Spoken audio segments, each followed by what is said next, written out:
Day ہر سال 21 مارچ کو منایا جاتا ہے، جس کا مقصد پتلی تماشوں کے قدیم ثقافتی فن سے وابستہ فنکاروں کی حوصلہ افزائی اور اس فن کی اہمیت کے متعلق عوام میں شعور اجاگر کرنا ہے۔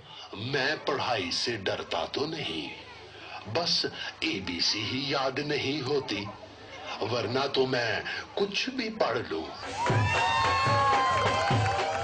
فیسٹیول کا آغاز ایک رنگا رنگ تقریب سے کیا گیا، جس کے بعد پاکستانی فنکاروں نے فوک پپٹری پر مبنی پرفارمنسز پیش کیں۔ ایران اور ناروے سے آئے فنکاروں نے بھی اپنے فن کا مظاہرہ کیا، جس سے شائقین خوب محظوظ ہوئے۔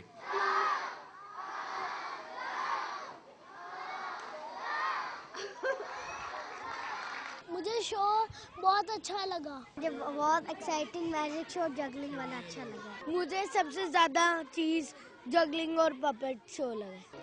پپٹ فیسٹیول کے تیسرے اور چوتھے روز ایران، ناروے، ڈنمارک، فرانس اور بھارت کے لوک فنکار اپنی سرزمین کی لوک کہانیاں پتلی تماشوں کی صورت میں پیش کریں گے۔ Asim Butt, Dawn News, Lahore.